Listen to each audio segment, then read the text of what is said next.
He orang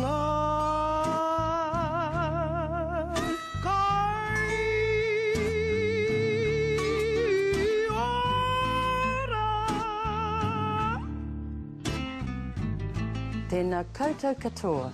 I'm Ann Thorpe, and this is the grand finale of Kai Ora the series. What a wonderful time I've had cooking for you, cooking for my friends, and having you share my table in my home. Tonight, we're partying. So come on into my home once again, and see how I go about the business of setting up and having fun.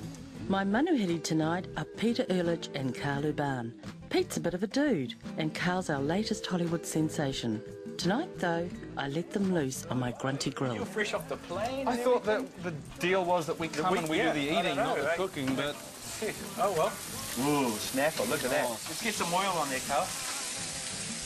Along with Karl and Pete, I'm having a few mates over, and I'm cooking party kai.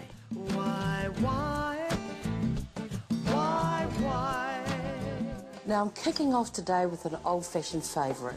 I'm going to do kumara bellinis. Usually it's potato bellinis. If you're a Russian, they make it with the buckwheat flour, but we're just going to use a little bit of ordinary flour. Okay, so what I've already done is roasted this kumara here in the oven, mashed it up here. So a kumara that size, believe it or not, is here. And in here, I'm just going to add a couple of egg yolks. Mix that together.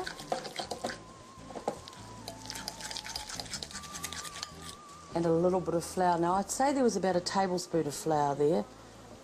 Oh, mightn't even need that much. It's just a binding thing. These are so simple. You can do them with your eyes closed. Well, that's enough beating there. Next thing I'm going to do, there's 2 egg whites in here. I'm going to whisk them up.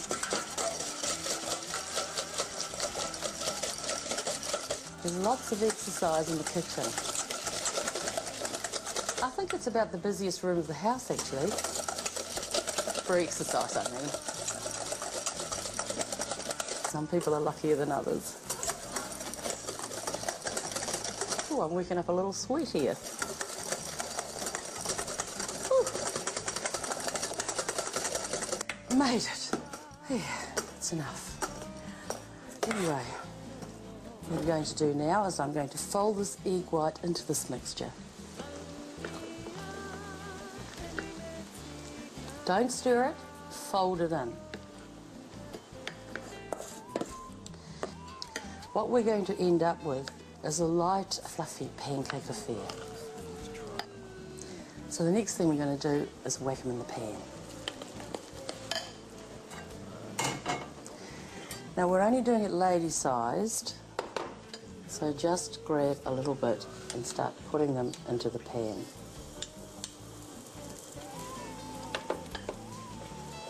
Now keep a watchful eye because they don't take long to cook.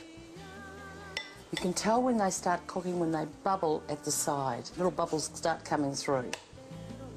Carry on this law about us, the law of tribal independence and peace.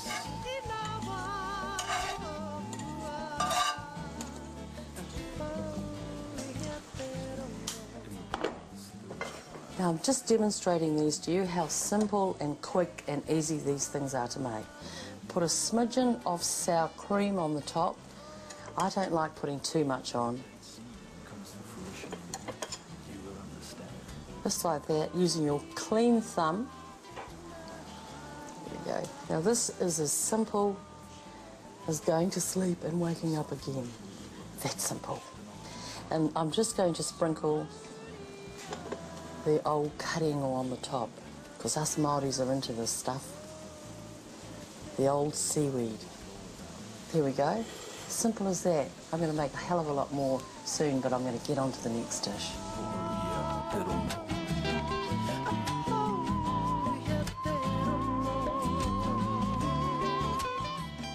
Well, a party's not a party unless you've got oysters. And I've got oysters here that I'm going to do 3 different ways, besides au naturel, so that's 4 really. So the first one, I'm keeping with the Russian theme, and I'm going to show you how simple it is to make Russian oysters. First thing you do, in my book anyway, is put the smoked salmon on here. These are another old-fashioned favourite. I hate to sound old-fashioned, but this dish actually works. It still works after all these years. I'm all organised for the party tonight. I feel so relaxed. And very shortly, all the mates are coming. Karl and Peter are coming first because they're my special guests today. You know, this is how you should be when you're having a party. Totally relaxed.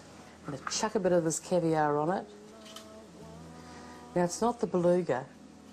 It's just the lumpfish caviar. Caviar nonetheless.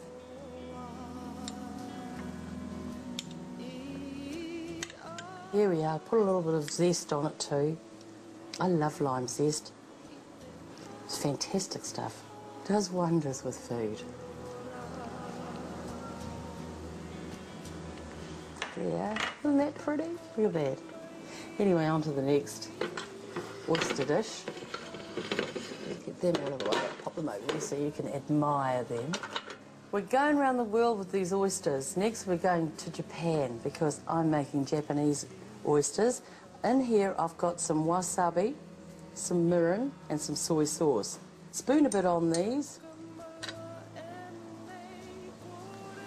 Just like this. When I'm having a party, oysters are my favourite. Bit of spring onion here. Just like this. Now I've got a little rush happening here because Karl and Peter are going to be showing up any moment now. Now don't think this is capsicum because it ain't. It's that chilli number.